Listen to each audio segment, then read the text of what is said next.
These are like shoes, and we always find the one that fits. So on that issue of protests and all of that, I think we need to rest it there, because there are people who already are doing their own thing. So let's go ahead and do it, and not wait that PO has to be the one to say this or the other one. So thank you so much. Go ahead, please. We're taking the question. Thank you so much, Comrade. Thank you so much, Comrade Aisha, for giving light to the question. And Victoria, Nathan, can you unmute yourself and ask a question? You just have 30 seconds. Hello, Victoria, Nathan. Good. Hi, good evening, everyone. Good evening. Thank you so much for giving me the opportunity to be here. So my question is, pick one. I'm still trying to, and yes, I actually do. This is my first time of being political. I've never really taken interest. I draw strength from you guys, Aisha, PO, and the rest. My question is, PO keeps saying, let the law take its course, but the law was there and it was staring at us, staring at the whole rape of democracy, and it did nothing up until this very moment. And heartbreakingly, tomorrow is going to be the so-called inauguration and the law is still staring. What if these people come in finally? They have obviously bought over the law. Now, what is the law going to do when they are finally crowned our rulers, not leaders, because leaders don't act the way they act? Okay, Vivian. Is the law still going Victoria, to take its course? Thank you, Vivian. You've exhausted your time. Thank you for taking note of the question. So we have Stephen Okon. Stephen Okon, please unmute yourself and ask a question. Hello, can you hear me? Yeah, we can hear you. All right. Thank you so much for giving me this opportunity to. Your time is counting. Once it's 30 seconds, you're off. Ask my question. So my question is, our judiciary is highly compromised. On the 24th of this month, the residents, Abuja residents, had their hearing. It was to be heard, but the judge did not turn up. So I want to know what is really like making our principal, what's really the secret behind this, his belief. Okay, Stephen. Please, I beg you, if you come on board, please stick to 30 seconds. We're working with time. Also, once it's 30 seconds, we're going to be giving the room to someone else to ask their question. We're taking note of your question, and it will be duly answered. I can see Basi Ayang. Please unmute yourself and ask a question. Your time starts now. Hello, good evening, everyone. Can you hear me? Yes, we can hear you. All right. So my question is very simple, because we are dealing with political rascals and bandits, so to speak. Let's even assume that the Supreme Court at the end of the day says, okay, PO, you are the winner, you should be sworn in, and these people refuse to leave office. At that point, what would we do?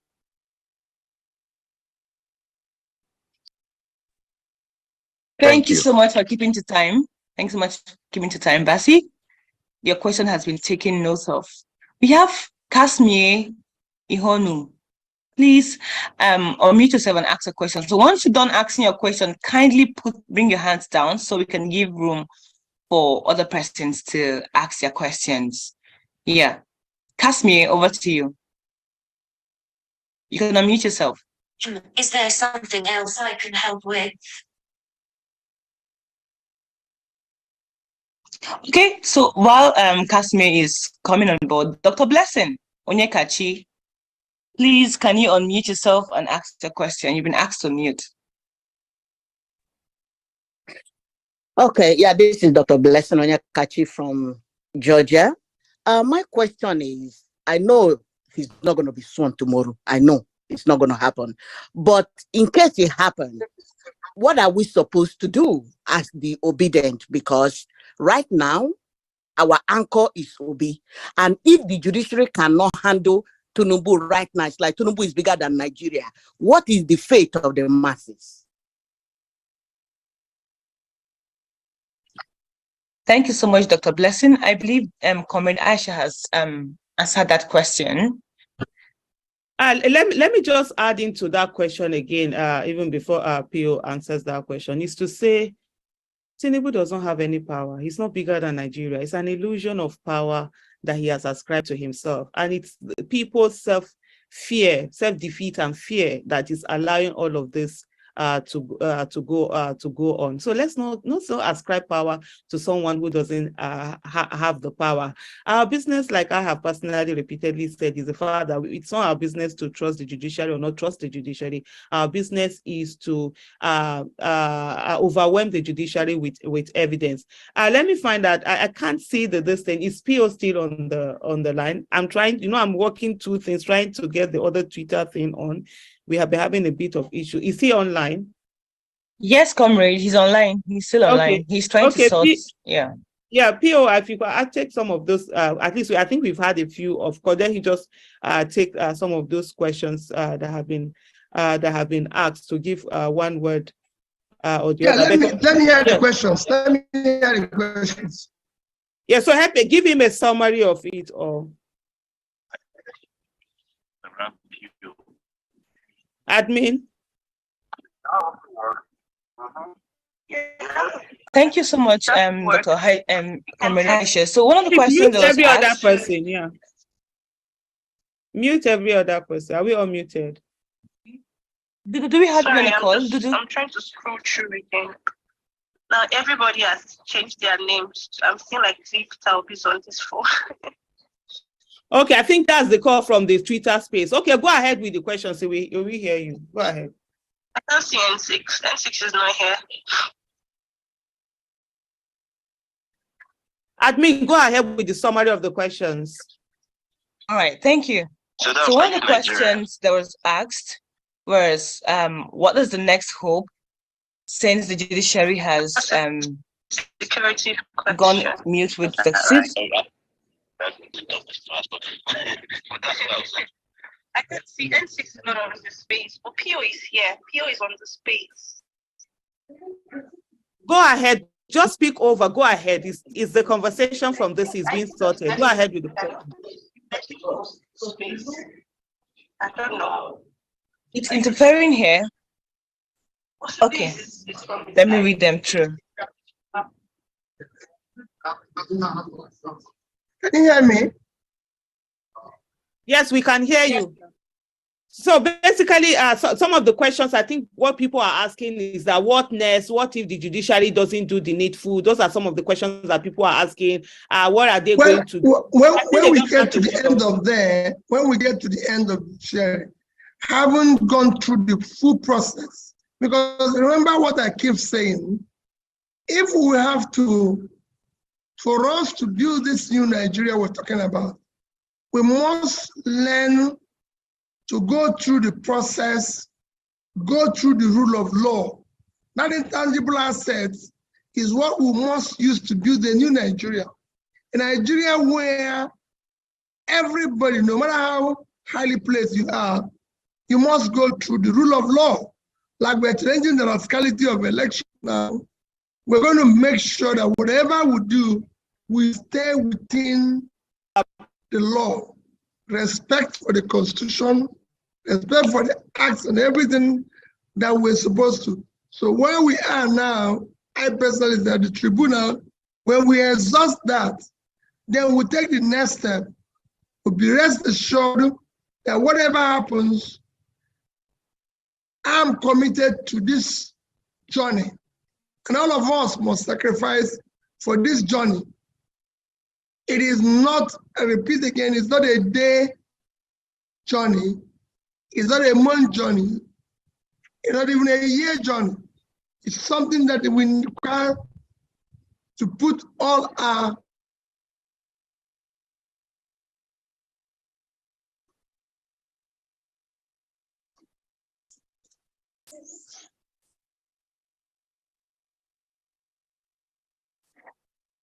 all those who live of the old order. Okay. They're not going to walk away. And I believe that we'll get to the end of it. The cases will go on trial starting on Tuesday, and we'll follow it through to the end.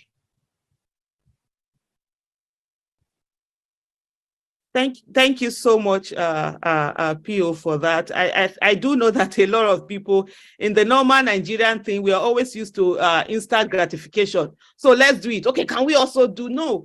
Pio has always maintained all throughout his campaign. Didn't people have said, oh, it can't be done? Why are you doing it this way? Can it be done this way and whatever?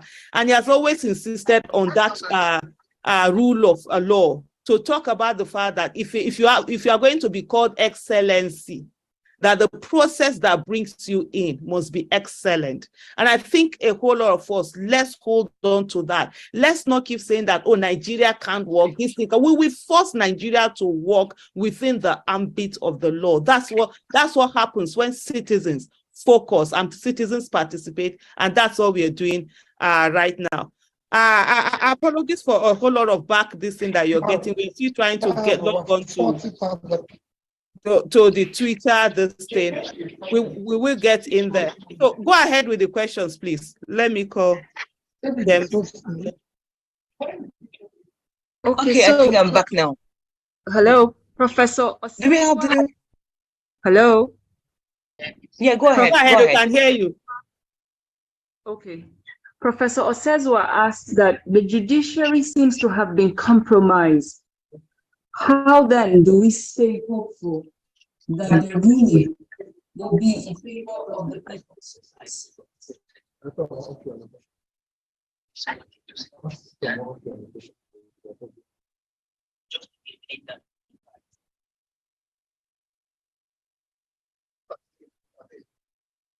Should I repeat the question, sir?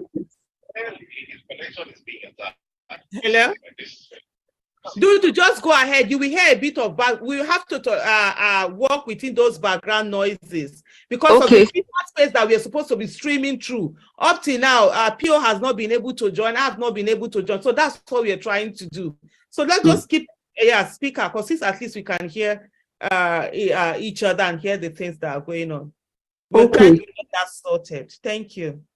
Okay, so I said, Professor Osezwa had asked, the judiciary seems to have been compromised. Should we remain hopeful that the ruling will be in favor of the people's choice? Thank you.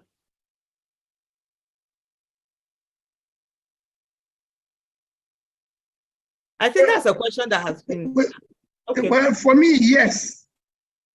For me, yes, we will definitely remain, we remain very hopeful because I've been through this, call it 4 times. I was in 3 years in court while a governor was in Anambra State. I said 3 months in court when I was impeached. I said 3 weeks in court when I went for interpretation, and similar situations. So we remain hopeful. The judiciary itself is also a trial to see if they will do the right thing.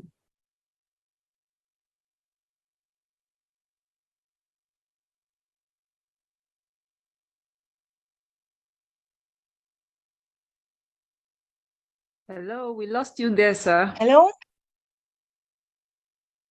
Very, very upbeat that if we continue in the direction we've traveled so far, we will be able to see the light at the end of this tunnel. It's a long tunnel, which will take a long time, but we'll get there. Very well spoken, sir. Thank you. Doris asked that, are you getting enough rest? And then secondly, what are you doing about the crisis in the Labour Party? What is it this say? Doris asked that, are you getting enough rest? Oh, well, yes, I'm trying to do that, but I assure you, this journey is a difficult one. You just have to be out there in the cold. Everything, difficult times,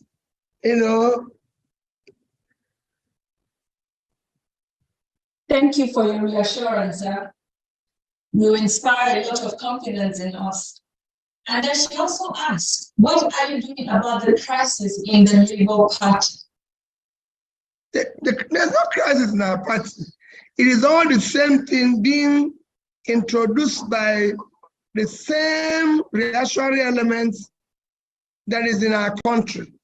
But I assure you, we are together as a family. We're working together as a family, all of us. Tomorrow at the inauguration in Abia, you will see the vice presidential candidate, you will see the national party chairman, you will see the secretary, and we're all together. We are just one family. But it's going to be difficult for us. You see Labour Party, Labour NLC, the Labour Congress come out and say they don't know any other person apart from Abure. You've seen the TUC, Trade Union Congress, came out and said the same thing. And that's where we stand. So we're a family.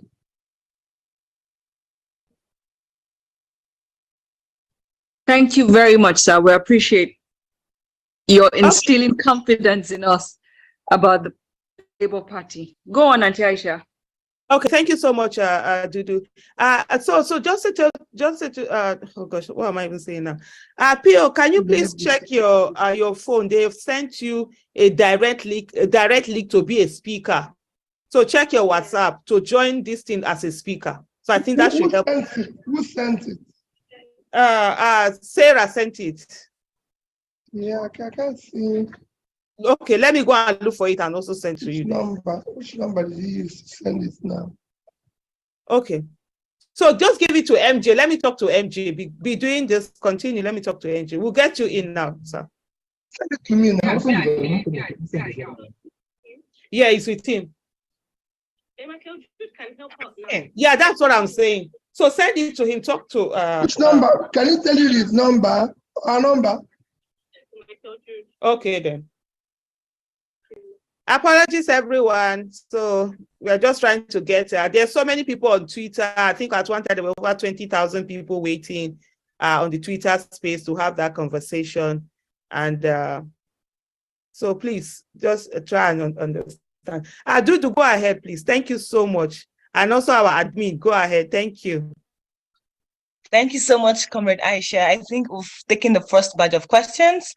We're going to be taking the next batch. I'm going to call 3 persons to ask the questions. Please, let's stick to 30 seconds. We have Tondo Matthew. Tondo Matthew, please, you've been asked to unmute yourself. 30 seconds, please. Please, can I also add that if your question has been answered before, there's no point repeating it. Thank you. Thank you for that notice. All right. All right. So my question is, because we are into this matter of the tribunal, and I heard they were talking about saying that what they are going to do with any document that does not have the INEC stamp on it will not be attended to. And then we know that there are several of those results that have been manipulated, and those are the results that INEC has stamped. So if these ones are going to present, and we don't have what it takes, because up to now I had the refuse. Okay, thank you, Matthew. I think we've gotten the crux of your question. Over to you, Charles Chibuzo. Charles Chibuzo, please, can you unmute yourself? Please stick to 30 seconds.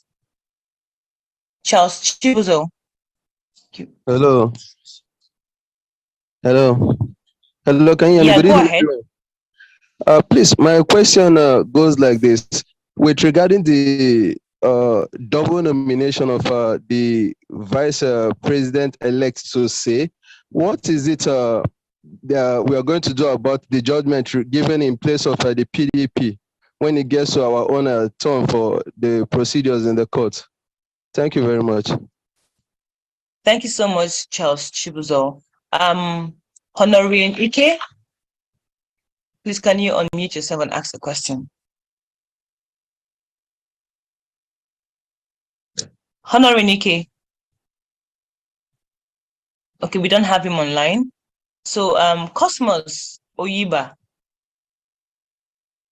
Cosmos, please. Please, I'm online. Good evening.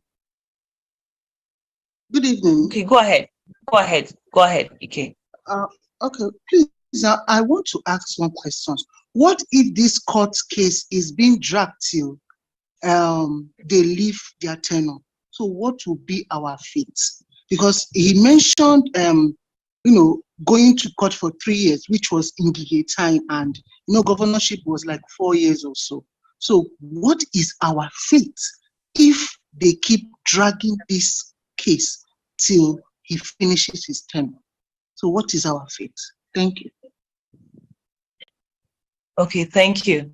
We have 3 questions, okay, that we've taken note of. We don't have, okay, we'll just keep on taking these questions. David Azu, could you unmute yourself?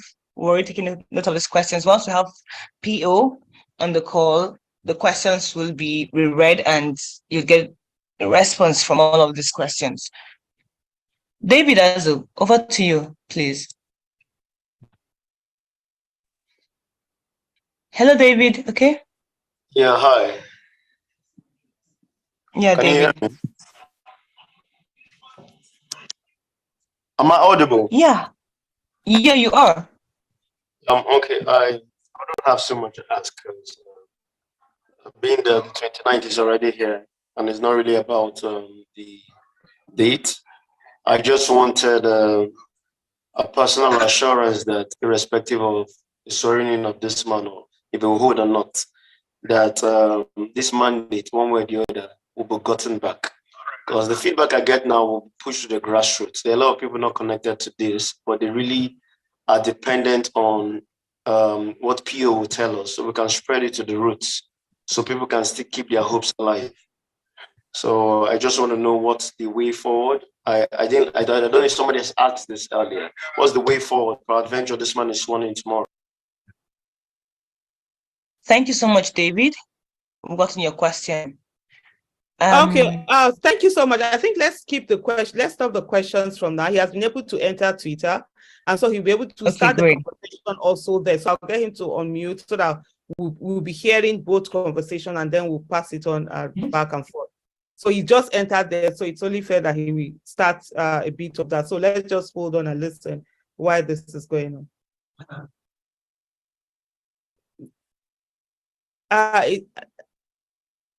Am I clear, please?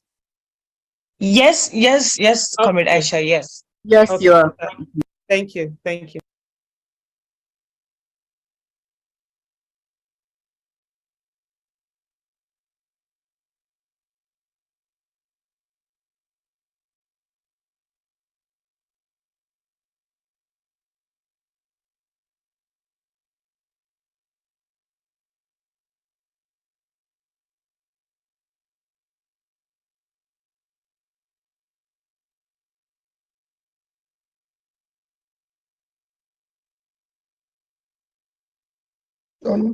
Very shameful situation we found ourselves today.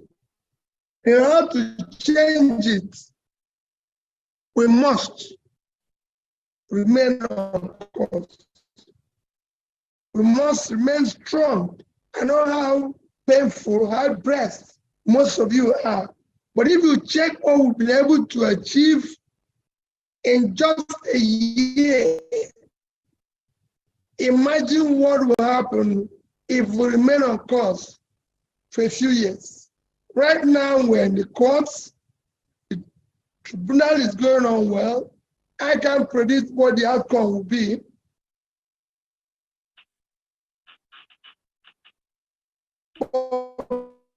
I'm very optimistic the outcome will be okay, because even the trial, I just plead that all of us remain peaceful, law-abiding, making sure that whatever we do, whatever we say, stays within the rule of law, what is allowed within the law. I assure you, in the end, The God that is seeing the pain and suffering of Nigerians will see us through. I'm very upbeat about that.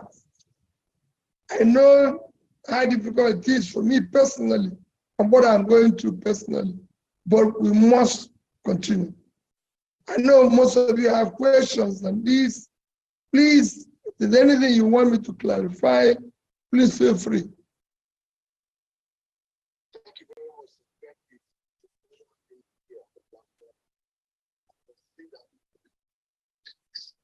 Obedience, your supporters that have carried this, your message behind your back, that have done a whole lot of hard work for you, for the movement, for the Nigeria, have been feeling let down by the system. The system has really, it has crushed a whole lot of us, and we have found, we're at that point where we are looking for a voice to listen to you, to hear you speak, and I think it came at the very right time. So people are here, they want to ask you questions, and want to make sure that everybody can talk to you, Nigerians can talk to you, people can talk to you, and they can ask you questions as much as possible. But we cannot open the floor to everyone. So guys, if you're listening to us on the platform right now, you're welcome to the Fire Facts. Space with Peter will be. Please.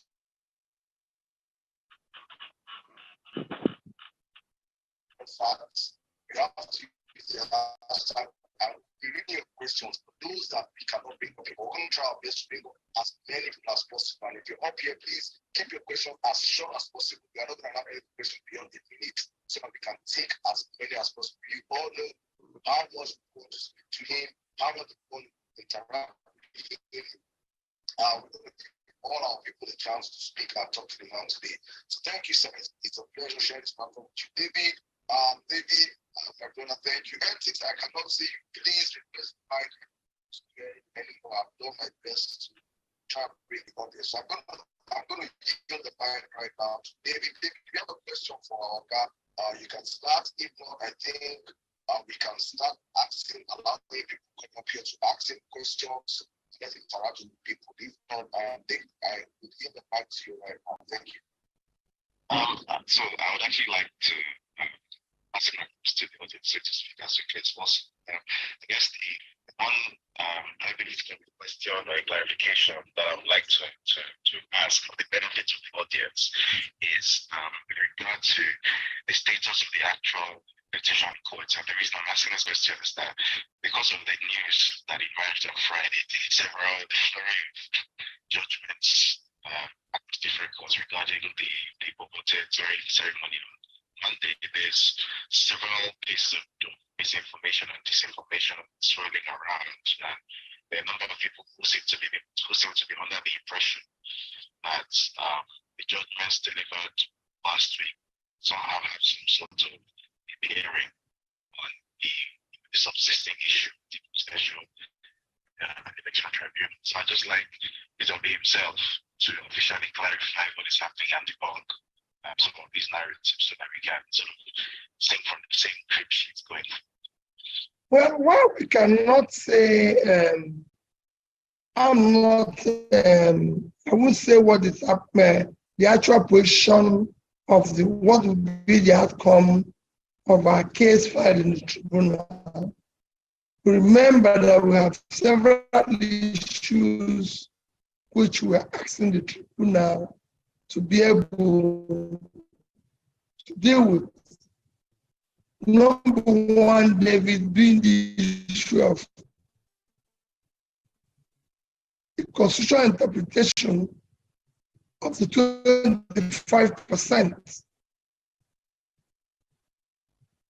of SCT. It is a constitutional issue, and that is a critical one. The others being some other issues, issue of the infractions in the process.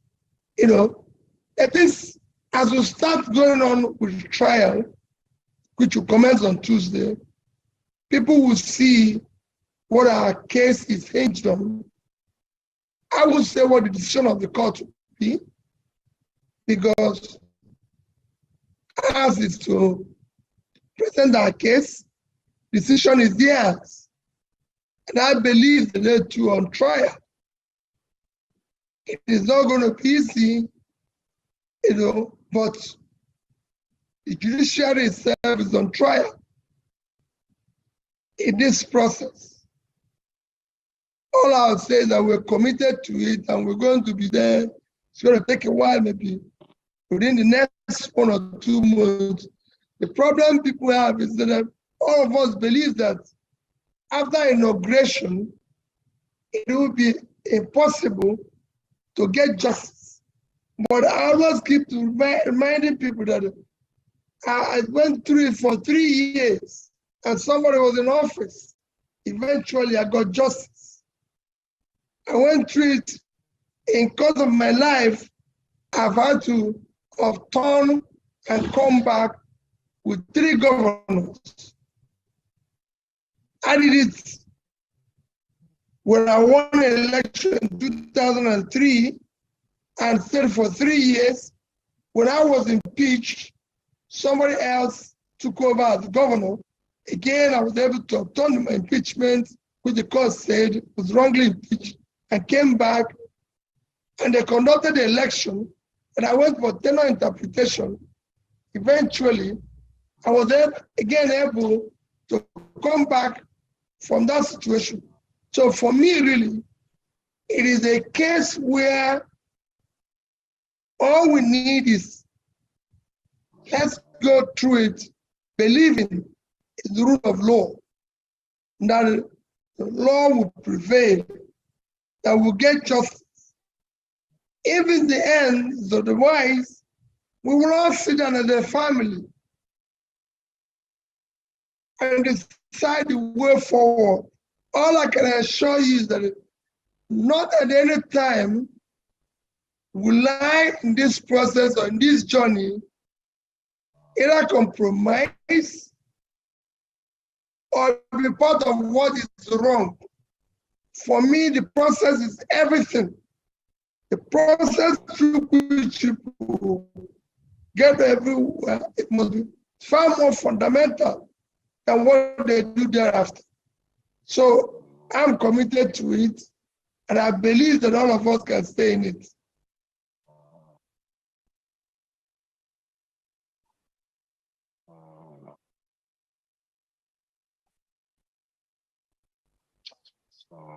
So now, we see he has gotten justice before the courts. The courts then and the courts now are not the same. That they are different, and the courts now. And I'm like, when you come on this platform, that explains to people to understand why, if you have it, then when many people don't have it, they come to and then don't have it, how so they come. Why? Well, people think I only went to court when I was in politics. No, I've actually gone to court as a private citizen. I sued federal government of Nigeria when they banned used vehicle in Nigeria. I sued federal government of Nigeria because then I was a private citizen. And I sued them and I said, nobody who can afford new vehicle buys a used one. You cannot stop people from buying what they can afford. I sued the system. It was police when they banned Molu in Lagos. It was on the same condition. I said, listen, you can't just see somebody who can afford Molu. Everybody wants an air-conditioned vehicle. So unless we challenge that, we cannot say, as they have faith in judiciary. And if they fail, they are part of this system we're trying to change. Nobody's going to be free if anything goes wrong. Anarchy consumes everybody.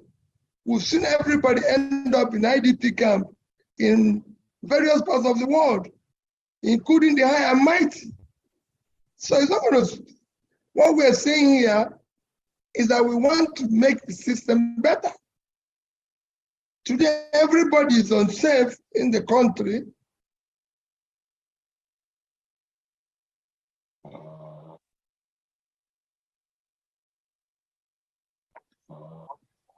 Yes, I'm here.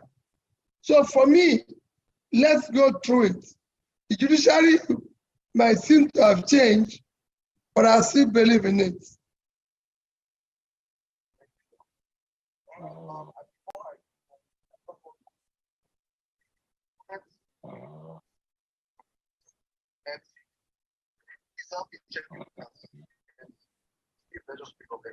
If you can see answers on it, if you're on the space, I can see answers. Let me know. Just hit me up on the comment section so I can bring you up to bring you up here. All right. I think that's for Nigerians interact with our presidential candidate. Guys, please. This is right now, and you can use the hashtag to on parts to ask questions because that is the only way we can read questions. We have 3,000 comments on the comment section, and I can read all these questions. So it's important that we get you guys using the hashtag. These guys, thank you. All right, let's take the first speaker for the day. If you're up here also able to ask a question, please answer up so we can take a cue. If not, we have to drop and bring other people up. Thank you.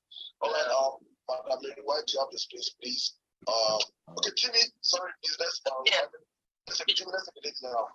Thank you. Okay. All right, you might have the space. Thank you. Okay, good evening, sir. It's good to talk to you today. My question is, sir, your energy level, your worker level is next to none. So my question to you, what I mean is that today you're in London. The same day, it's likely you'll be in Nasarawa, and the other day you are in another state, and you still maintain this high energy. And as a young person, to me, I'll be honest to you, I'm kind of envious. So for me, what is your secret? And before you can answer the question, I have a bigger fan here in the name of my mom who just wants to say hi for a few seconds. Hello. Good afternoon, Your Excellency. Good afternoon, Mom.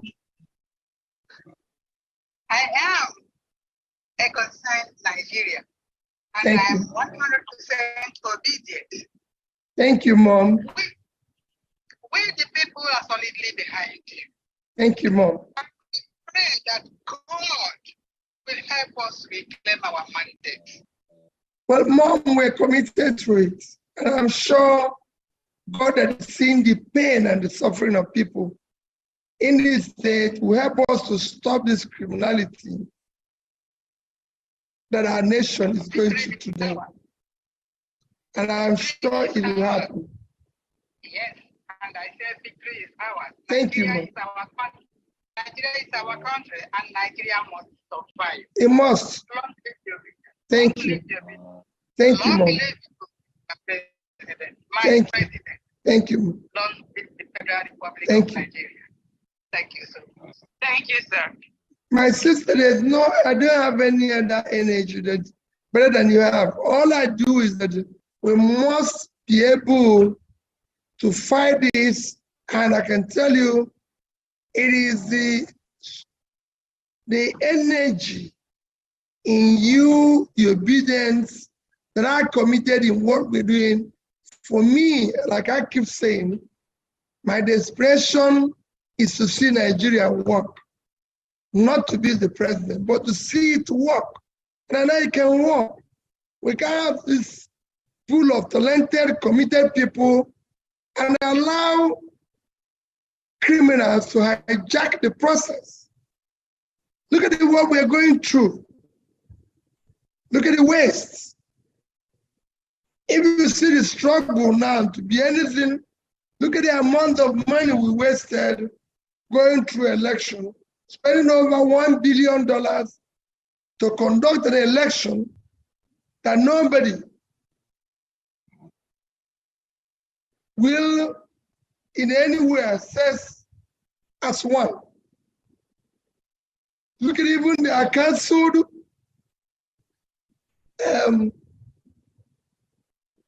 so-called census. They haven't even started. We spend a fortune before we can. So we can't go on like this, where people are taking the only thing that thrives in this country today is criminality. And they can't continue. So I'm pleading for all of us to stay on course. It's you that is giving me the energy. your support, your belief in this movement that is giving me the energy.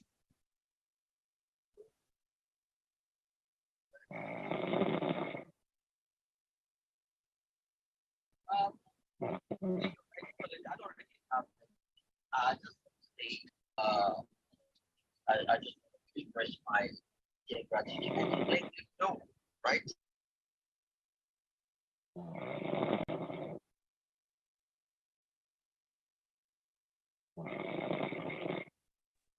Do we need to mute someone?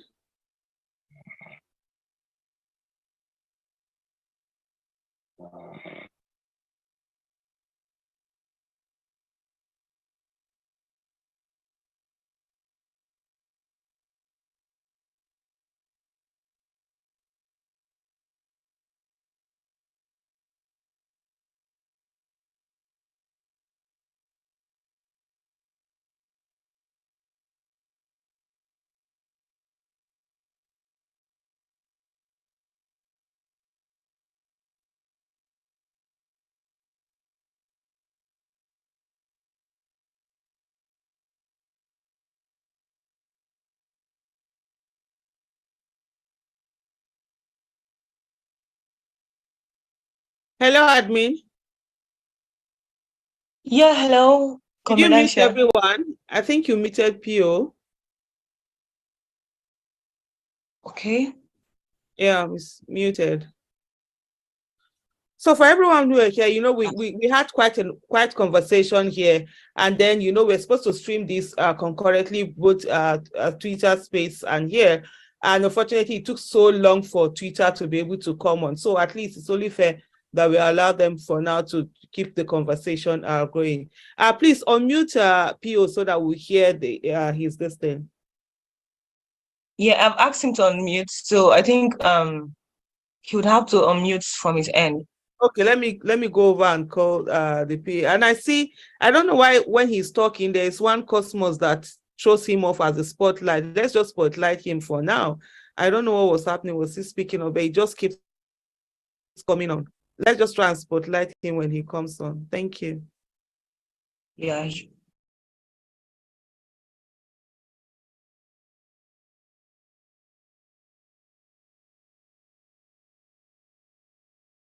Thank you very much.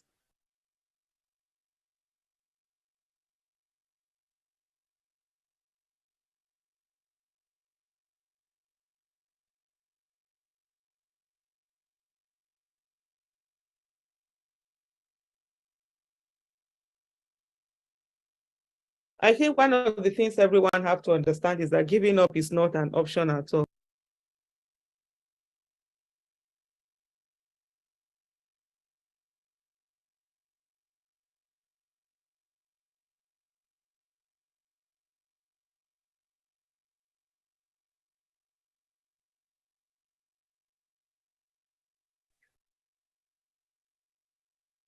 Yeah, so he was muted. They're going to unmute him. I think from all of this that we're hearing is the fact that, look, there's nothing about giving up on this thing, and it's we must understand that when you're fighting criminality, Okay. you know, Okay. Hold on, yeah. No, I take that. Apologies will be on my behalf. And not on behalf of the family, will be on behalf of just strictly Mr. Peter Obi. The family is not included. Another one, right? Apologizing on behalf of you. Thank you. Forward, guys, please don't come here and ask any questions about the ongoing court case. Please do not do that because it's still in court. We don't want a situation whereby you'll be speaking about what is not actually meant to be spoken of. So please keep your question very simple, short, and forward. Thank you very much. Back to you now, Salah. Thank you. Thank you very much, my brother Chief. Thank you. So that's just one part of the movement you have not been meeting, you have not spoken to. So you see, that I think it speaks for majority of us. Please, just going forward, I'm happy that you keep up here and say you can only speak for Mr. P2P and the media movement are on our own. we're fighting this fight on our own because we ran for this election using it. So I've always said that. And I've always said people, even when I was campaigning, you know, you will see where David will say something, they'll say, David is this. I say, listen, David is on his own. He's doing this. They say, I studied this. I said, this people even disagrees with me. And that is the new family we want to build, where people can assert themselves and say, you're wrong, you know, because I'm not perfect. I'm consistently wrong, and I apologize where I am. But I want us to build a family where we can be together, believe, even when we're talking about new Nigeria, people say, oh, Peter Obi can do it. I said, no one person can do it. I wouldn't do it alone. If we had succeeded, we would have sat down and bring the best people on board. And all of us will go into it and try to change it. And if we find anybody wanting, we won't even take 1 second to throw the person overboard and move on with another new person, because this must work. I work in a system where I've always had people challenge me. In my 8 years of being governor, go ask any commissioner who work with me, they all sit very close to me. They all disagree with me. You know, people who walk into my office and say, how can your commissioner be talking like this? You know, I ask him to do something, he say that I'm coming from the governor. He said, doesn't know who is the governor. I said, because he's the commissioner. We're all co-partners in this struggle. All I assure you is that you will not find me wanting. My style may appear to be a little bit weak and everything. And I always tell people, humility is not weakness. It is a virtue. There's nothing wrong in saying I'm sorry, and I'll continue to say I'm sorry. But we'll get there. As long as I don't do what is wrong or offend the family, I have to add a bit of my own style. And I allow other people to do theirs as well. And if there's a place where we need to sit down and discuss, we'll discuss as a family. All right, thank you very much, sir. Thank you. Okay, let's take more questions. Guys, if you want to ask questions, I'll be taking questions from the comment sections and using the hashtag Peter Obi on Powering Facts. That's the hashtag we're trending today, and that's what we're asking questions from. So please, if you ask any questions, use the hashtag behind it. If not, I won't be able to read your questions. So please, very important, use the hashtag Peter Obi on Powering Facts. Thank you, guys. All of you on the platform right now. You can retweet the space, you can share the space. Let people know that.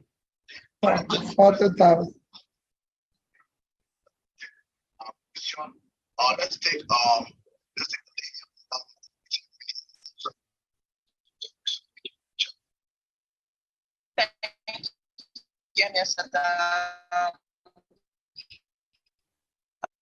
good evening, sir. It's a pleasure to have you on the space, and I'm going to keep my questions short. I have two questions. The first question is, following the unfortunate outcome of the presidential election, we have seen some Western governments who are, supposed to uphold democracy, validating the unconstitutional outcome of this election. How does that make you feel? And my second question is, your decision to run under the Labour Party, inspired a lot of young people to take the bold step into politics, myself included. I contested for the House of Reps seat for Oguja-Yala Federal Constituency. And it was my first time, contesting for the electoral office. Yeah, but it was a very unpleasant experience, to watch the very flawed electoral process, especially as a young woman. It was very demoralizing. And I just wanted to ask if you have any words of advice that you can speak for. Don't be demoralized. Don't be demoralized. Once we finish this court section, I'm going to start moving around and touring where I'll have opportunity to meet people like you. This year, everything went into a rush. Don't be demoralized. Change is a very difficult thing because we're trying to bring a change. Remember when you try to bring a change, you have for enemy all those who live off the old order. Even those you're trying to better their life, because they're not sure whether you will succeed, are on the fence. So bringing a change is a very difficult thing. I've been in this process. I contested the election in Anambra State after I had 3 years of campaign, spending a fortune of my own resources. I was in court for 3 years. I used to come to court even alone. Nobody is going to be there with you. And then, of course, 6 months into it, I was impeached for doing the right thing. It was for doing the right thing. If I give you number one item where I was impeached, was because my own office as governor, the budget to refurbish it, approved budget, from my predecessor was 292 million naira, and I spent only 43 million renovating it, and the house, because they were to benefit from it, said I didn't go to the due process. And that was my number one for being impeached. Number two item, and that's where I was stopped, was same thing. They had a budget of 481 million, 86 million naira to refurbish, to rebuild and refurbish the governor's lodge, which is my own lodge where I'm supposed to live. I did everything with 81 million. And on these two items, I was impeached for doing the wrong thing. If I went to court, when I presented my case in the court, everybody was. So if you're going through this, it is a difficult, painful thing. But it's not going to be easy. It's going to be difficult. Look at what is happening today, where people stay 4 years in office and leave office saying they will build a house for them in the capital, build a house for them in Abuja, build a house for them in their village. So if I'm governor of Anambra State, they'll build a house for me in Oka, build it in my village, build it for me in Abuja, and pay me where they change my cars every 2 years or every 3 years. So when I said to people that Anambra State have not bought me a bottle of Coke since I left, people are saying, you're crazy, you're useless, you're this. At times, even your family members are questioning, what are you doing? Are you the only human being? So it is difficult. But remember, we believe that we must change this because we're on the right course. Otherwise, we'll consume everybody. So please do not be deterred, do not be demoralized. I know you've spent your time, your energy, your resources. It is difficult, but don't go away.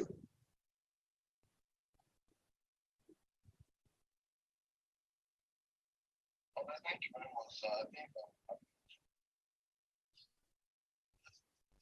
Benjamin, you have the space, please. Guys, let's keep our question just one. Don't ask questions, so let's just drop one question, frame your mind, ask a question, and ask a question, and keep a question. Thank you, Mr. Benjamin. Thank you. Thank you, Bruce. Let's send the letter.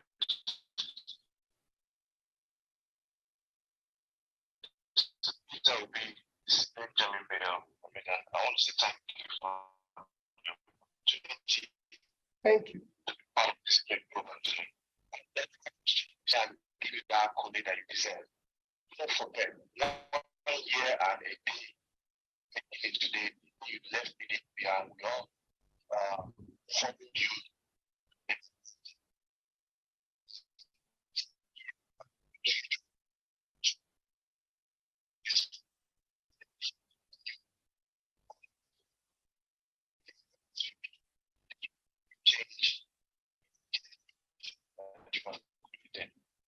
I never want you to understand the joy that you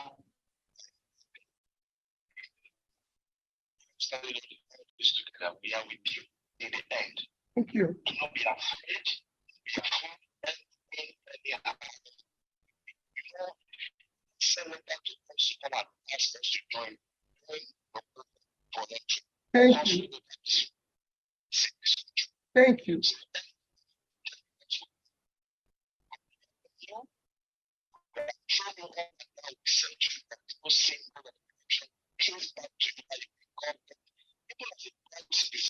One of the most important things that we need in the politician that we become the president of the country. That's the reason why most of us who also have that part, who have that mind to say this is what we can do, and we just have all of our interest. That's the reason why we're supporting you, sir. Thank you. Thank you. I'm pleased. Thank you very much. But I also plead with all of you, if there's anything you think I'm not doing right, please feel free to tell me. Know that I'm a human being. I make my own mistakes and everything. There might be things that I've done in the past or I'm doing that is not right. You know, please tell me. If it's something that I need to explain, I'll explain my reason for doing it and all that. All I assure people is that I will not knowingly. I'm one person who has sworn with my life and my children that I will never knowingly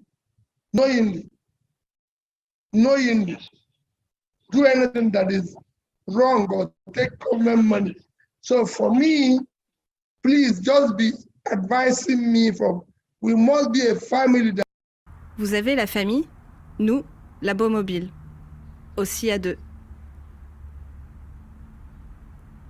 Galaxus Mobile.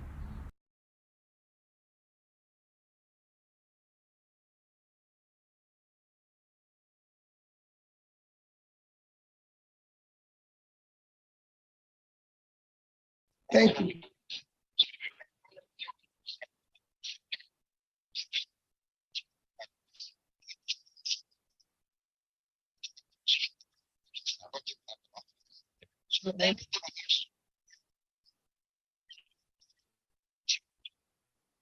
Thank you. Theo, can you increase the volume, please, so that we can hear what the questions being asked?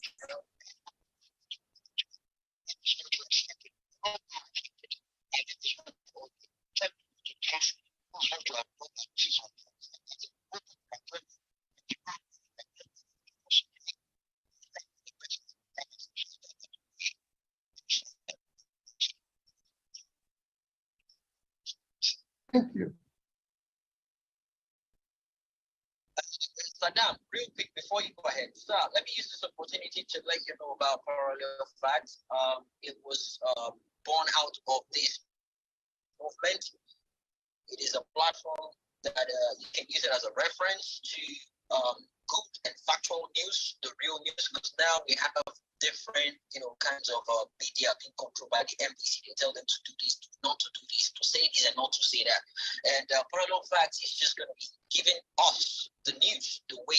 For example, they say, peace for body. Now, so it will be like, oh, the president had a water spill on it. No, he peace for body. Now, so, sir, watch out for Parallel Facts. You can follow it. It's a place you can refer to as a source of facts. Good news. It is what it is. They're not sugarcoating it. They tell you the way it is. It might come late, but it's true. Thank you so much. Back to you now, Saddam. Thank you very much. Thank you.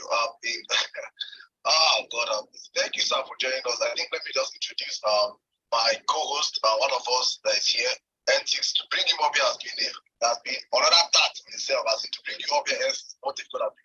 I don't understand whether you're also running for presidency or you run for presidency, but you're here right now. Please let's start the conversation with you guys. A question each. 1 minute per question. Let us have hundreds of requests and over 4,000 questions down in the comment section. So I don't know how you guys are, because I'm going to be here for a very long time because Indians really want to hear you speak. Many people are banking on hearing you speak as a source of hope for them.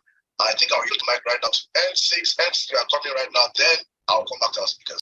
Thank you.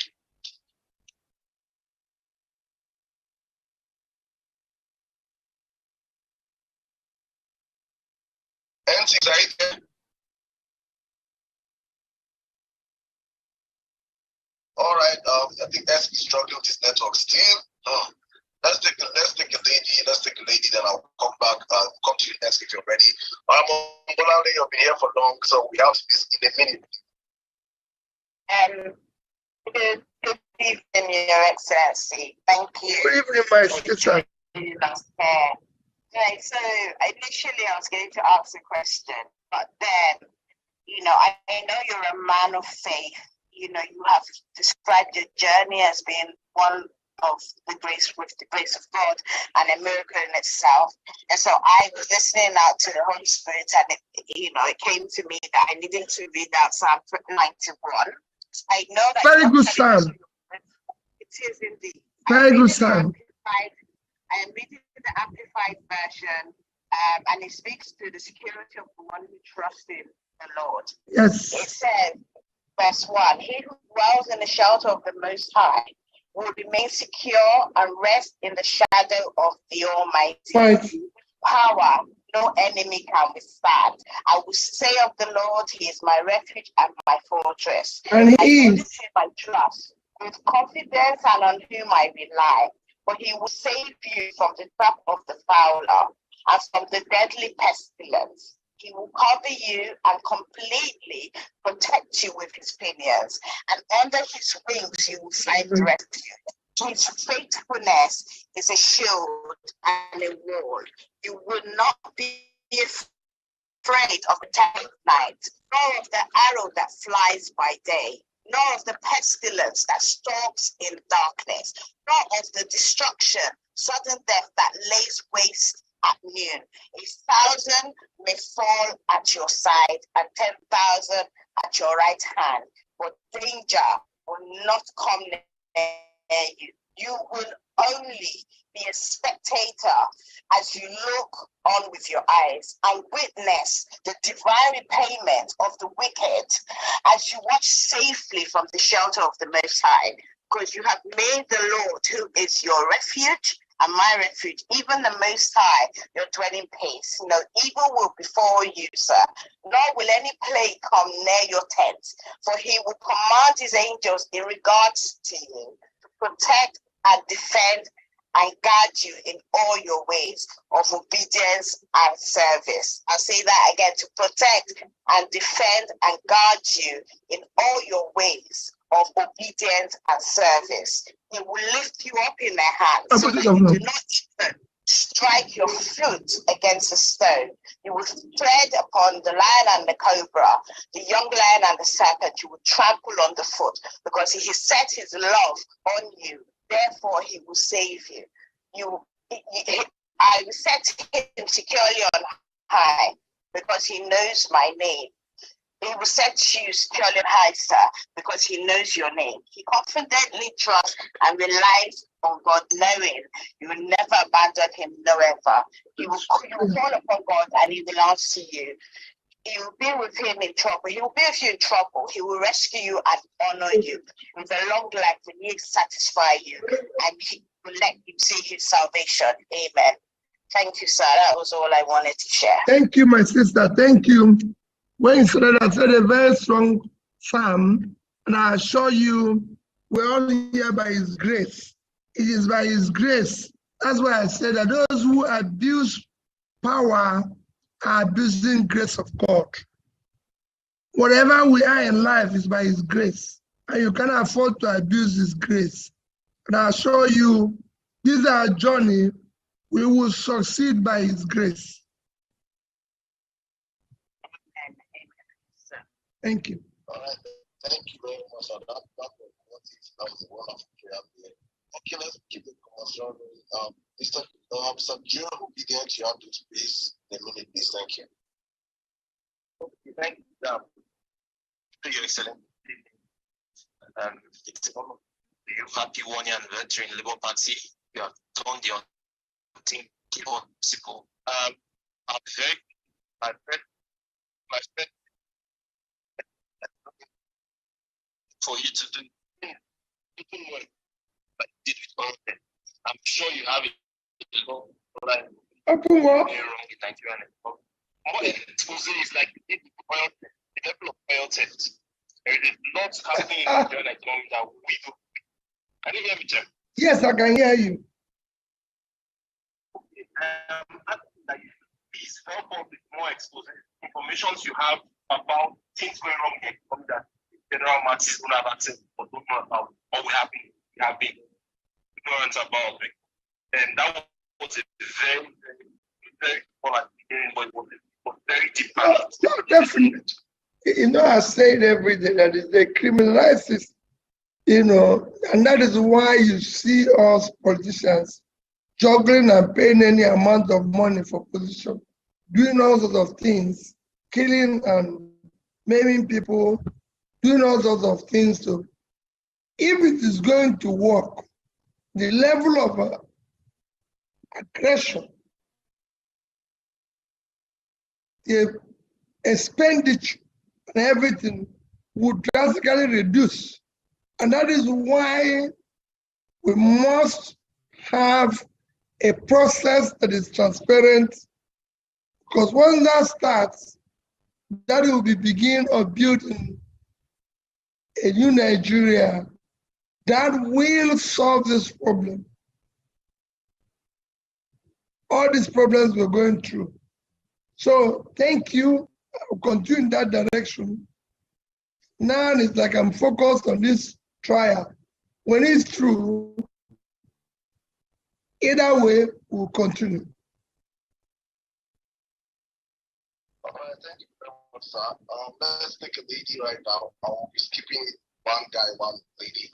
Next, so I'm bringing up someone that I would describe as one of your top soldiers on social media. She goes, when I really travel more, she goes to defending you on her own against a whole lot of enemies that come after you. So, and yesterday was her birthday, so I promised her that you're going to wish her happy birthday.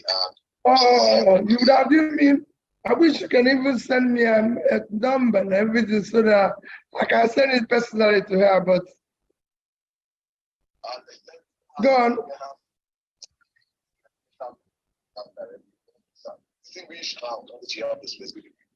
Evening, sir. Good evening, my sister. I'm dialing in from the United States. I'm a big fan. I don't know what to say right now. Like, I'm so excited talking to you. I've been telling everyone in the timeline, like, I'm definitely going to pass out if I say hello to you. But it's such an honor being here talking to you. And thank you. Any leader in Nigeria, you don't understand what you're doing for us right now. We love you, Peter Obi, and we are solidly behind you. Thank you, my Wherever you go, whatever you want, whatever it is, just let us know. We love you. Now, I just have one question, and this is concerning the incident that happened, about that incident, especially the fact that it happened after Festus Keyamo said that they're going to match Labour Party propaganda to propaganda, and then suddenly we had the news that someone cloned your identity. So my question is, how are you handling that incident, and how would you prevent that from happening? Is the UK government cooperating with you to make sure that this person in custody?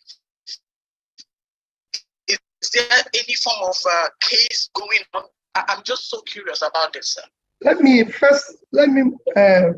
on behalf of the Obidient family, most sincerely congratulate you on your birthday. I know it was yesterday, but we're still on the even month. So our sincere congratulations. May God Almighty, who have been with you, bless you all this while, grant you many more health.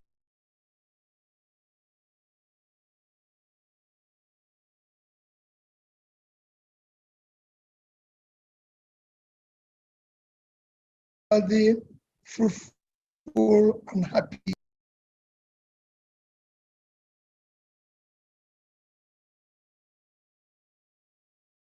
Years, and continue to bless you always. Thank you, sir. For what happened, my sister was very surprising to me. I've been to the UK this year at least 4 times. when I went to Chatham House, when I was invited by the UK government, when went to America, because before the elections, I was invited at the State House. So I always passed through the UK. So it was a surprising thing to me to appear before. I've lived there, of course, for years. Still own a property there because that's where I lived before I became governor. And for me to appear at the airport and you were asked to sit down, I was surprised. But all this happened within a few minutes. I must say that I was happy. Because there's so many dramas that happened in that trip that I can't tell because we are conversation in the phone, but I can tell you, it's a very shocking thing when somebody now appears and shows you that you're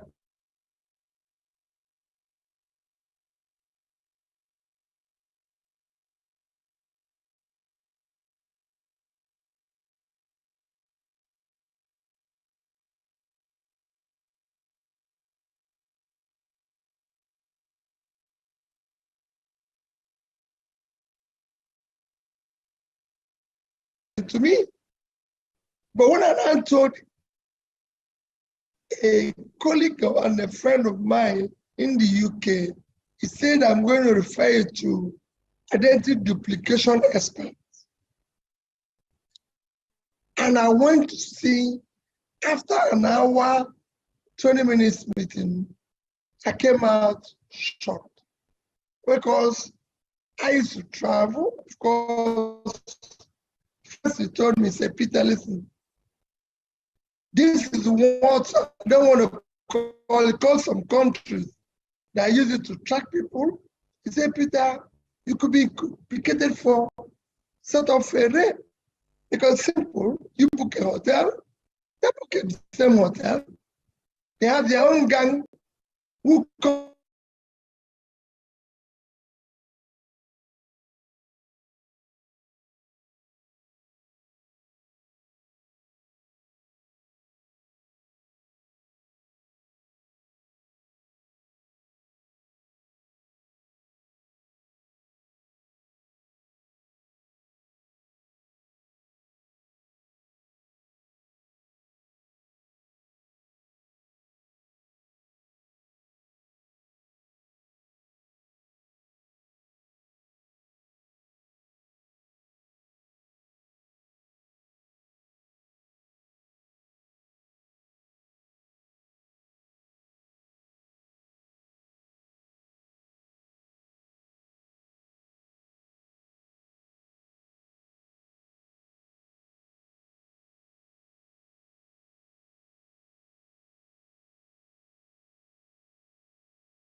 Yeah, good evening, everyone.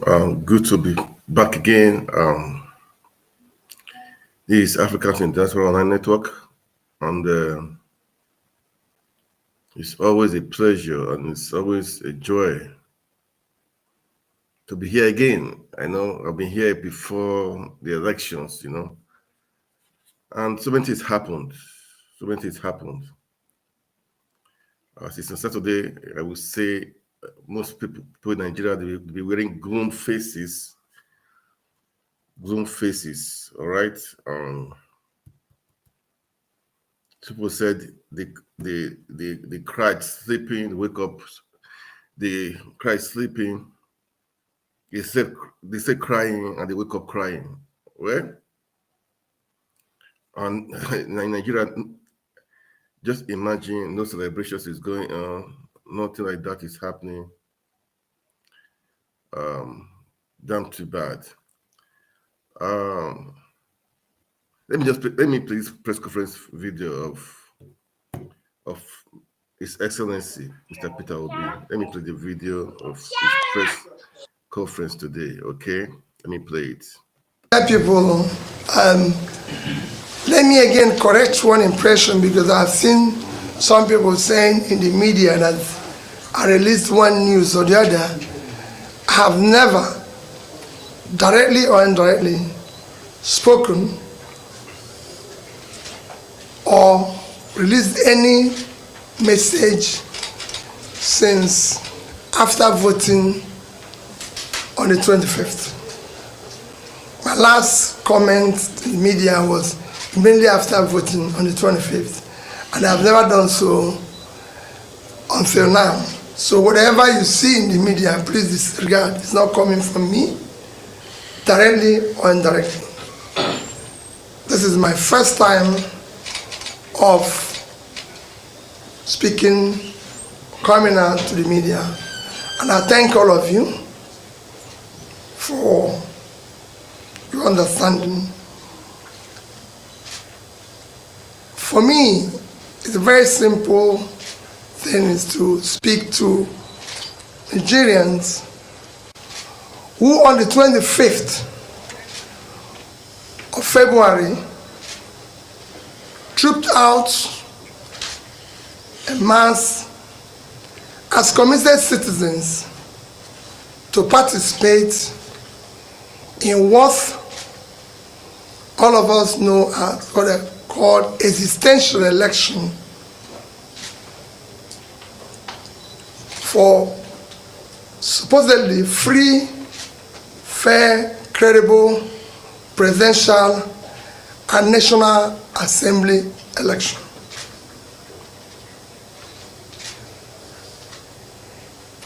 We enjoy, and in all things we give thanks to God.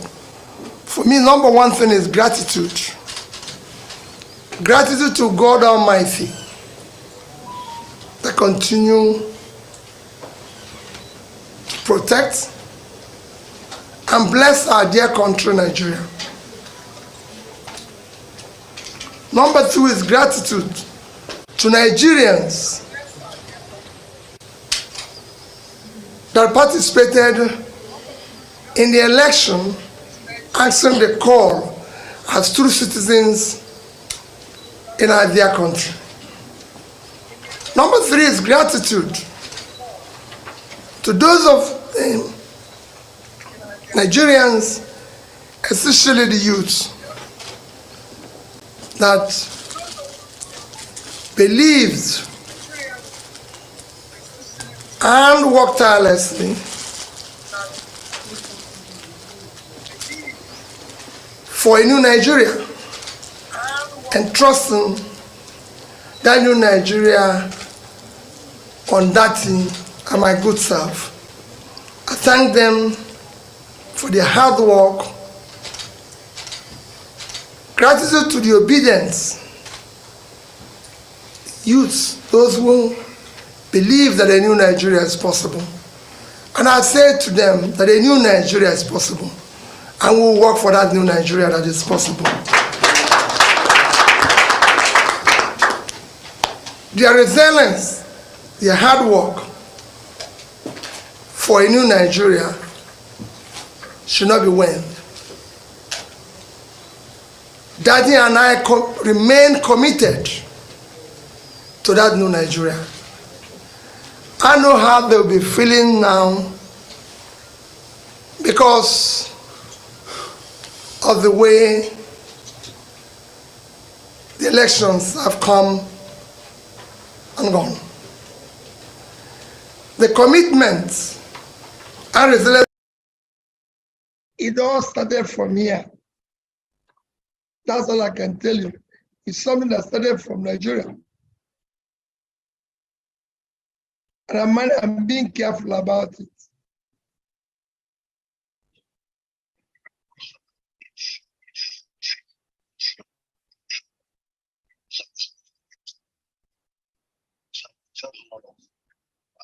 And get to understand, receive your response, your calm and everything. And I'm like, you guys have to understand that man himself is passing about himself.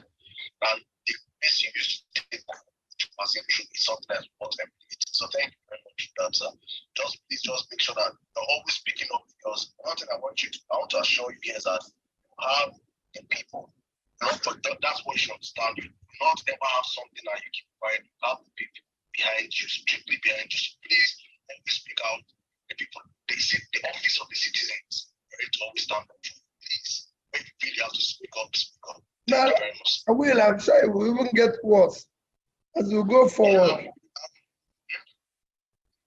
Thank you. Let me bring it up. I've been here for the longest. And if your audience go down, can you hear me? Yeah, I can hear you. Good evening, sir. Good evening. I might start this.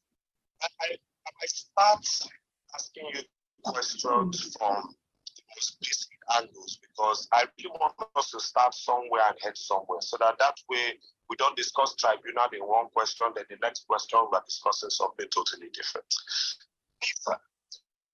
Already the president select of INEC, we cannot even verify his real name. So I might ask you one of the funniest questions, but please, let's start at the very beginning. Excuse me, sir. What is your name? Where are you from? Who is your father? How many siblings did your father give birth to? How many children do you have? Who is your wife?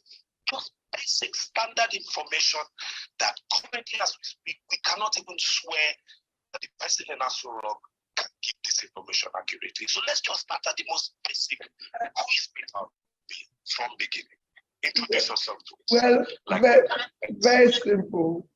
My name is Peter Gregory. I have a what I can call a local name, which I deliberately, people will always ask me, why, even my children, Dad, why did you leave this off? And I said to them, I don't know why my father gave me that name. Because, Peter, they say is rock. Then my father gave me an Igbo name that says, Onwupase. What it means that you can't die. So I said, what a combination. So let me remove this, because I must die one day. Why should you say you can't die? So that's another side, but it's there. But that is Peter Gregory Obi. I was born in July 19th, 1961. So I was born after the independence. I always say that for the, but of course, if there's any mistake, it's from my mother, not from me. I was born in Waterside Hospital in Onitsha. It just, everybody knows Waterside Hospital in Onitsha, where I was born. And I started my primary school in Holy Trinity Primary School, went to Santa Maria in Onitsha, and then went to St. Augustine. I was in 3 primary schools. The reason being that I had an auntie who was teaching, and my auntie is fond of me. So whenever she's transferred, she wants to go with me. And of course, I was born in a family of 10. My mother had 10 children, 10 of us. So we're quite a number. My parents lived in Onitsha. If you live in a town called Onitsha, everybody knows the supermarket they call Alde So Supermarket. 75 New Market Road. That's my father's business, the oldest supermarket in, I'll call it store in Onitsha, where my father used to trade in the 60s. Everybody knows him. That building is still there. It's where they have 75 New Market Road. They have now Mr. Biggs there, because of course, it's in years, of course. My mother is a baker and a trader. So I went to these primary schools that I mentioned. I went to Christ the King College. Anybody who went to CKC in Onitsha knows me very well, because I passed where I was deputy discipline prefect before I left school, played for the junior football, at least in 1 or 2 matches. So I'm well known in the CKC. From there, I went to University of Nigeria, Nsukka, from 1980 to 84. There's nobody who passed through Nsukka who will tell you he doesn't know. What am I? I'm not saying that, I'm not claiming that everybody knows me, but most people know me, because everybody knows where I was as a student, University of Nigeria, Nsukka. Since then, so if you go there, they will tell you where. In fact, the current Vice Chancellor is my mate. We came in the same time, left the same time. The current DVC, the 2 deputy Vice Chancellors are all my mates. We came in the same year and left the same year. If you ask any of them, they will tell you, we are all the same family. Since then, I've been to other institutions for training, maybe a few months and everything, some of which I'm an alumnus of, like Cambridge, Oxford. I'm a Kellogg scholar, because I've done about 4 or 5 programs in Kellogg Graduate School. So when you do more than 3, call it seminars, you become a scholar. So I'm a Kellogg scholar. I've been to other ones which are not ones, like Harvard, Columbia. I'm a London School of Economics. I'm an alumnus of IMD in Switzerland, Institute of Management Development in Switzerland. I've been to INSEAD in France. So these are institutions, and they're all recorded. If you go there, if you say, oh, this man passed, if you look at my CV, you see what the training or seminar went there is recorded. You can go and verify them and all that. And of course, basically, I'm a trader. Started my trading life in Onitsha. And if you come to Onitsha, I still live in Onitsha. I'm speaking from you from Onitsha. Everybody knows it's the only place I can live in Nigeria. It's the only place I own a house that is my own. Built Portland, built it in my own and live there and everything. And that's where I'm speaking to you from now. If you come to Onitsha, I tell people you're looking for P2P, they will tell you. Started my business, went into the corporate world where I sat in different companies as director. At a particular time, I was the youngest direct chairman of a bank in Nigeria. And I think it's still the same case. I was chairman of a bank at 3839 Fidelity Bank. At that time, I was also a director in 2 other banks, Canadian Express Bank. I was a director in about 8 companies, out of which about 6 of them are quoted. I've been the chairman of Security and Exchange Commission And of course, I was governor of Anambra State for 8 years, where I can tell anybody while I was governor, my commitment was an issue that has to do with development of a society, education, health, and pulling people out of poverty per capita. In education, you can go and verify, Anambra was #1. In health, you can go and verify. In pulling people out of poverty, you can go and ask Mr. Bako or Samsudin, that was Minister of Finance then, ask them, who is #1 in fighting poverty while we were there? Overall, we won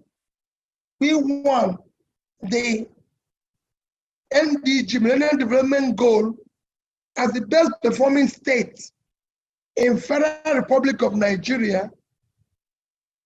That started in the year 2000 and ended in year 2015. I became governor in 2006, was impeached, came back in 2007. We started in 2008, but by the time it was concluded in 2015, Anambra was #1. I was even chosen by federal government of Nigeria and the United Nations office in Nigeria to speak at the UN gathering to say our experience. I left in 2014, and I've always said consistently, the day I left office, I did not owe salary to anybody, pension, gratuity, all that were being owed before I came into office.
We had 12 billion naira left, $50 million.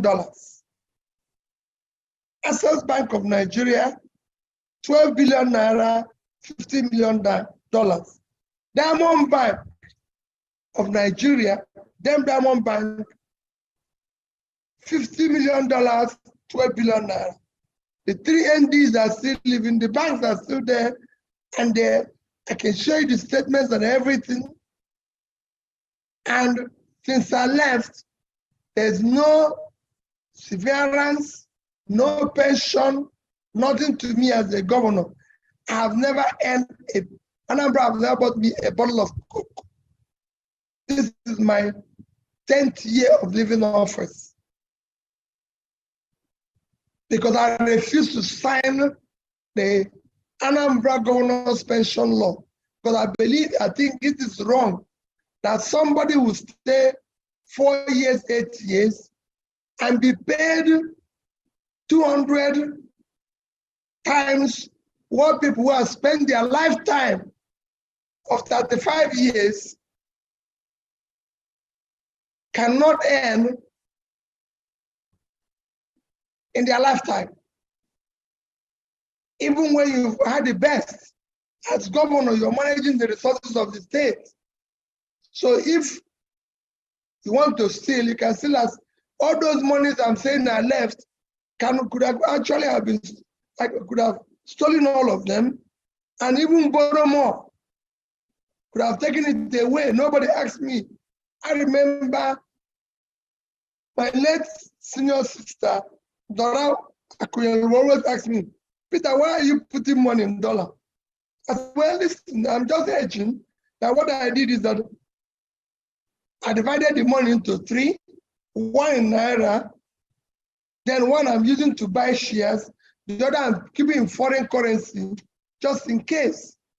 They said, so why are you doing that? I said, well, listen, Auntie, every system saves. That is what I was brought up and taught in everywhere I've been. You must save for tomorrow, because this money we are sharing and eating is not only for this generation, it's meant for also for future generation. This oil we are sharing from is the diminishing assets. One day it must finish, so we must save for tomorrow. So there's nothing wrong in saving.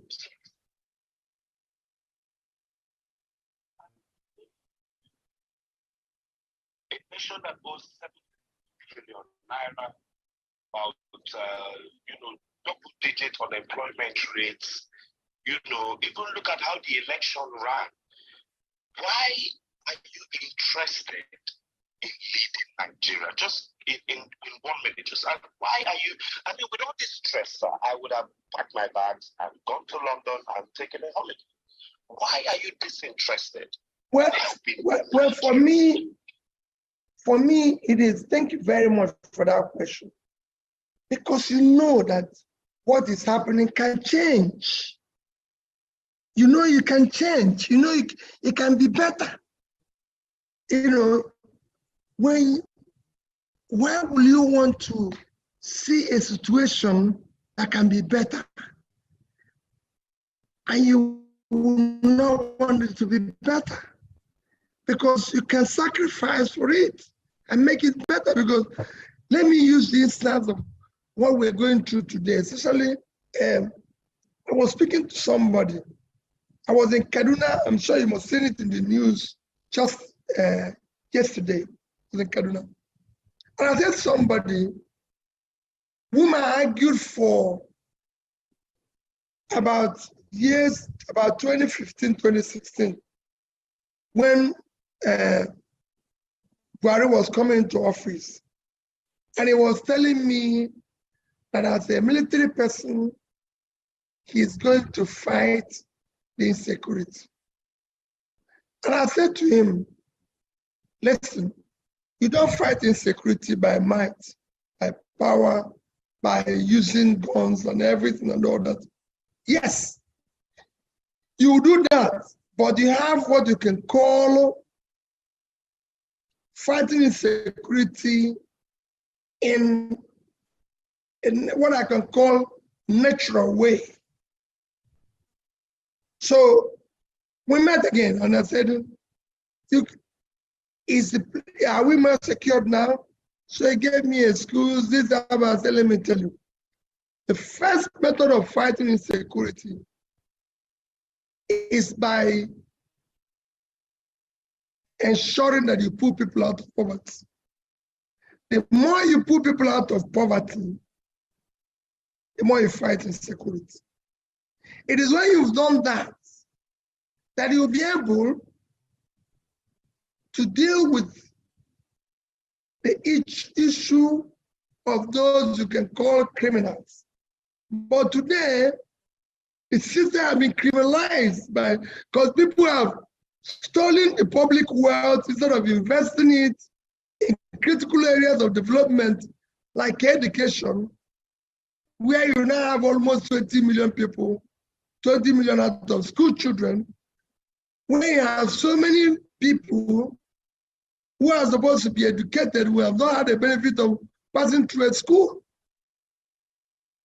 Where you have 130 million people living in poverty, and you say you want to fight security by shooting them or by putting police on. No, you need to start pulling them out. So when you think you can do something, why do you have to stay away from doing it?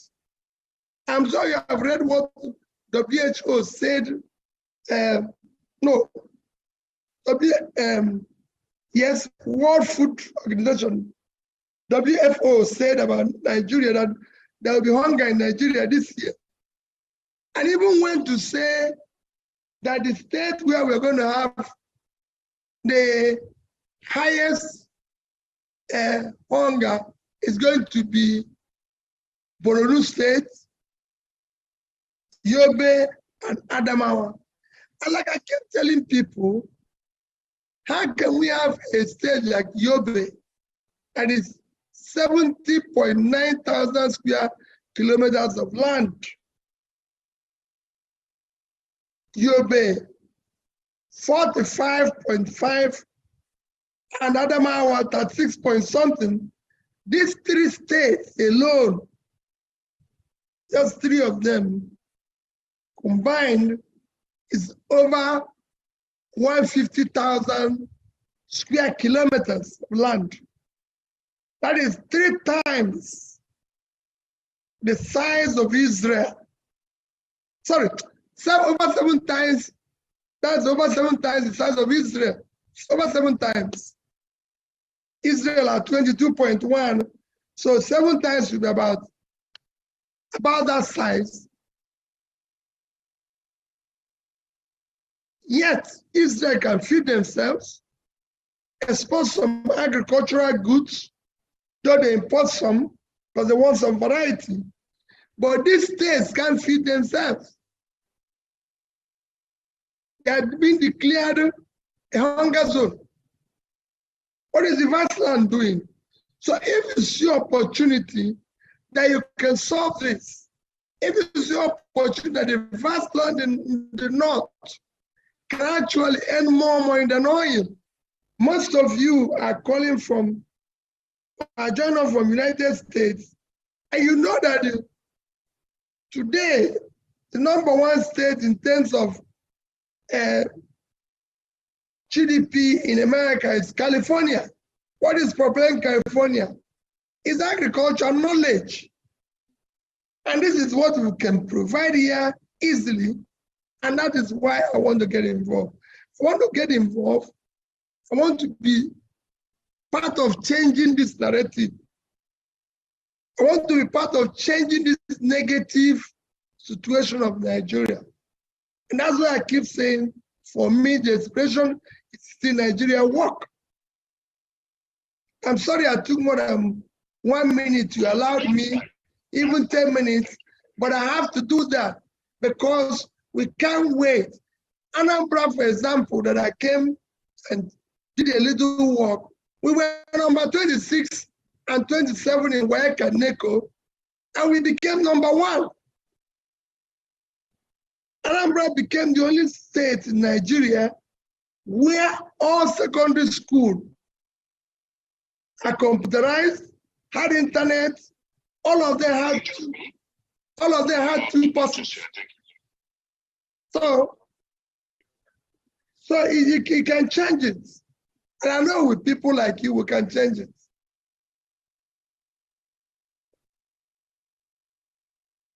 So thank you.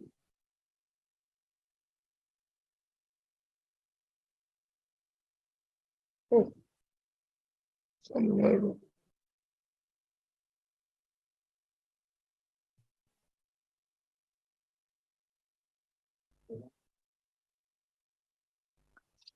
I dare say, hello, because okay. we have a lot of it's online, we could more or less had an e-civil war than it being physical.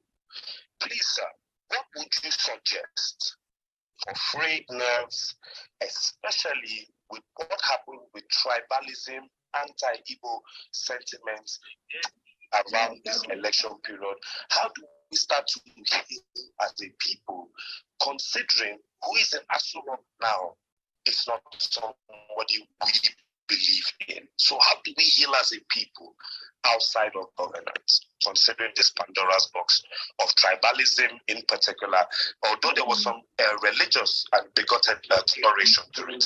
How do we heal this tribal Pandora's box? You know, what ideas do you have? I'm one of those, I've always said it, and I said it throughout my campaign.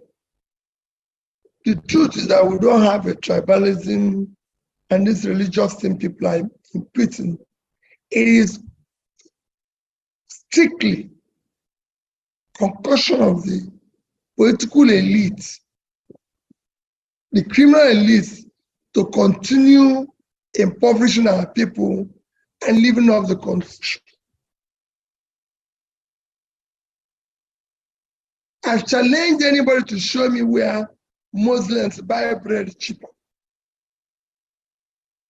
I've challenged anybody to show me where Northerners buy bread cheaper.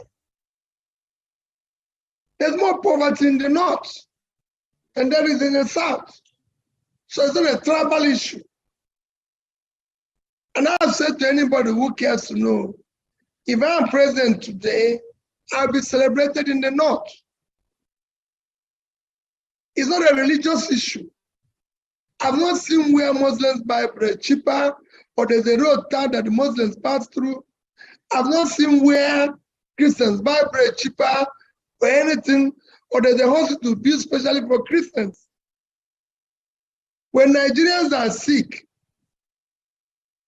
Christian, Muslim, they go to Dubai, they go to Egypt, they go to England.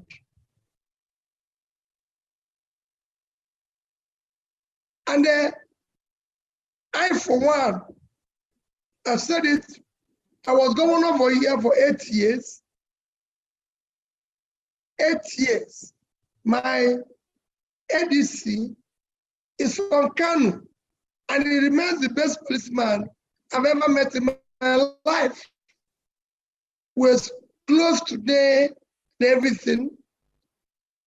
I'm not somebody who usually, I've never been, I'm not somebody who goes to hospital very often. But once in the UK, I was told that I need to go through a minor procedure. The procedure was conducted by Dr. Ayo, who is from Ondo. We remain friends till today. Whenever I'm in the UK, and I discuss about Nigeria, about everything. I have a lot of Yoruba friends, very close, whom I talk with every day. We do business together and everything. I've done businesses in Lagos. I've done businesses in North. I used to have office in Kanu, Meduguri, and Kaduna. And I said it just yesterday, that if we want the country to work, we must resuscitate the industries that have collapsed in Kanu, Bompai, Sharadan 1, Sharadan 2, Kaduna today.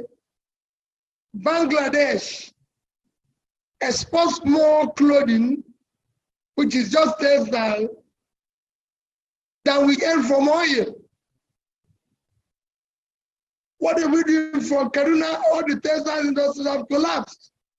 At the time, they're doing everything. So these are things that are not going to be tribal issue.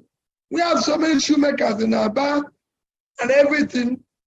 Vietnam exports if almost about or more than we earn from oil in footwear. So why are we wasting everybody's time by not doing the right things? I'm talking about tribalism and everything. We're borrowing money, throwing it away. Nobody can account for a borrowed money. Today, they'll tell you this is swallowed by a snake. The next day, it's cat who took some. And what type of country is that? We want to see every other country in the world is borrowing money. America today owes more than 100% of the GDP as debts. Japan is owing 200 and something percent. But you can see what they use this for. In our own case, nobody can tell you what is happening. It's become a total joke. So that's what you see people who are elected living a life of stars, living a life of affluence, when those who elected them are dying. That's not what we're asking for. We're not asking for more than that. Let's just do things that are proper. That's it. Thank you very much, Excellency. Next question.